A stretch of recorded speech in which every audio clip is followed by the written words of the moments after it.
পশ্চিমবঙ্গের রাজনীতি দিন দিন আরও উত্তাল হয়ে উঠছে কলকাতার আরজিকর হাসপাতালের নারী চিকিৎসককে হত্যা ও ধর্ষণের বিচারের দাবিতে। প্রায় মাসব্যাপী এই আন্দোলন জনসাধারণের স্বতঃস্ফূর্ত অংশগ্রহণের মাধ্যমে বিশাল আকার ধারণ করেছে। কিন্তু পশ্চিমবঙ্গের ক্ষমতাসীন দল তৃণমূল কংগ্রেস এই আন্দোলনকে বিরোধীদের ষড়যন্ত্র হিসেবে দেখছে, যা আন্দোলনের উত্তেজনা আরও বাড়িয়ে তুলছে।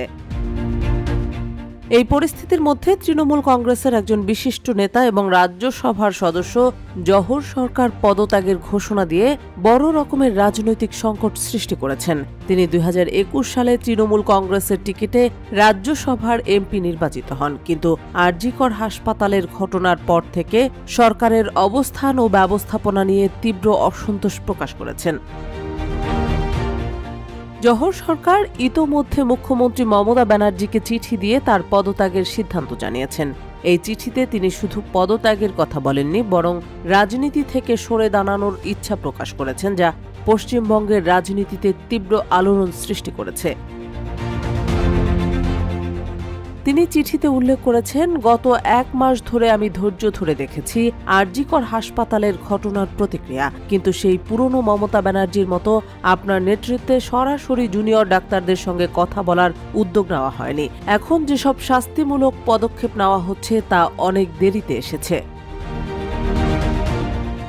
জহর সরকার আরও লিখেছেন, এই আন্দোলনে যারা পথে নেমেছেন তারা কোনো রাজনৈতিক দলের সদস্য নয়, বরং সাধারণ মানুষ।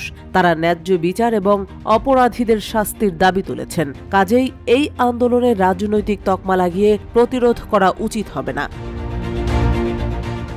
তৃণমূল কংগ্রেসের বিরুদ্ধে দুর্নীতির অভিযোগ দিনের পর দিন বাড়ছে। বিরোধীদের অভিযোগ, সব জেনেও মূল অপরাধীদের আইনের মুখোমুখি করছেন না মমতা।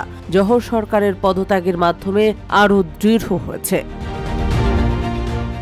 চিঠিতে জহর সরকার আরও লেখেন, মাননীয়া মহোদয়া, রাজ্যের সাধারণ মানুষের স্বতঃস্ফূর্ত আন্দোলন এবং সরকারের প্রতি অসন্তোষের যে বহিঃপ্রকাশ আমরা দেখেছি, তার মূল কারণ হচ্ছে কতিপয় পছন্দের আমলা ও দুর্নীতিগ্রস্ত ব্যক্তিদের পেশি শক্তির আস্ফালন।